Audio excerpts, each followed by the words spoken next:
Japan believes it needs an empire, and its neighborhood is a mess.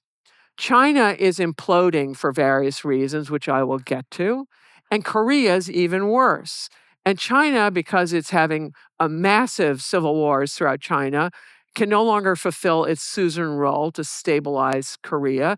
And the Korean royal house is busy mailing package bombs to each other. I kid you not, they're blowing each other up. What Japan is terribly concerned about is that Russia might try to fill this power vacuum. Why would Japan think that? Well, it's the Trans-Siberian Railway. That Russia decides in 1891 it's going to build a Trans-Siberian Railway. To exactly what? There is no Russian population out there. And Japan understands exactly what it is. It's a bid for empire in Asia, because once Russia completes this thing, it's going to overturn the Asian balance of power, because Russia is going to be able to deploy troops where nobody else can. Therefore, treaty revision happens on the 16th of July, 1894. That's when it's signed on the dotted line with Britain. 9 days later, Japan fires the opening shots of the First Sino-Japanese War. And the Japanese fight 3 wars of Russian containment. I'm going to talk to you about the 2 that went well for them today. The third one's a whole other topic. The first one's the First Sino-Japanese War, when little Japan defeats the greatest land power of Asia, China. Incredible. The second one, which I'll get to a decade later, is the Russo-Japanese War, when the Japanese defeat, spoiler alert, Russia, the greatest land empire of Europe. Amazing that they can do this. And the third one does not go nearly as well. That would be the Second Sino-Japanese War from 1931 to 1945 that morphs into World War II that ruins the Japanese, but it's a different topic. First Sino-Japanese War, to let you know what happened in it. It's comprised of 2 pairs of key battles. There are other battles as well, but this is a good way to understand it. The first battle is at Pyongyang. The Japanese defeat the Chinese army, which takes off and retreats all the way over the border river, which is the Yalu, back into Chinese territory. So Japan has actually achieved its war objective, which was to remove Korea from the Chinese sphere of influence. Battle number 1, they've already done it.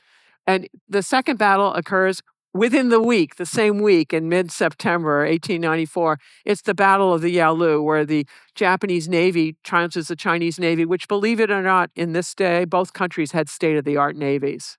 And Japan trounces it and gets command of the sea.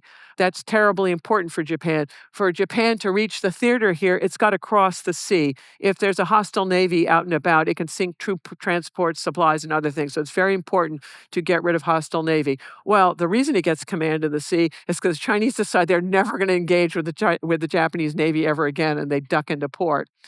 And the Japanese are going to solve that problem for them. There are a second pair of battles which are fought over the winter of 1894-95. China only has 1 naval refitting station where you can actually fix large ships. That's at Port Arthur. And they will take it by land, the same way they're going to take it in the Russo-Japanese War.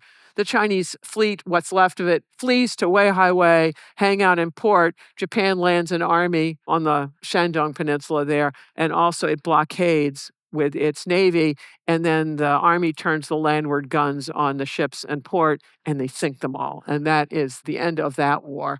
Okay, here's what Japan got out of this war. And what I got is a very simple framework: domestic, regional, international. This is a way to help you remember what I'm going to tell you. 3-part frameworks are helpful for getting information to other people.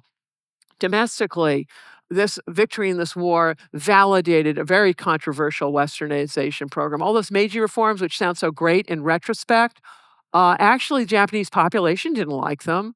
Who wants their kids being sent to elementary school if they were working on the farm before? And who wants this westernized curriculum? Who likes Westerners anyway? And people are wearing all this Western clothing and stuff. It's crazy land. Why would anyone like that? Once Japan wins this war and trounces China, a lot of Japanese have second thoughts about this. They're quite proud of their achievements, and it vastly increases the prestige of the military, particularly the army. And this is going to have bad follow-on effects for civil-military relations, because it's going to increase military power over civil power, but it takes a while to play out.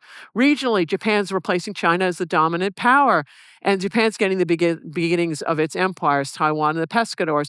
Internationally, Japan becomes a recognized great power.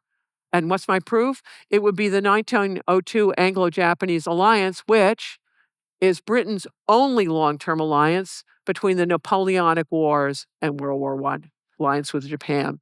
However, this war gets the eye of Mordor turned onto them because Russia is going, whoa, rising power in Asia, potential two-front war problem for us with Europe in the West and whatever the Japanese think they're doing.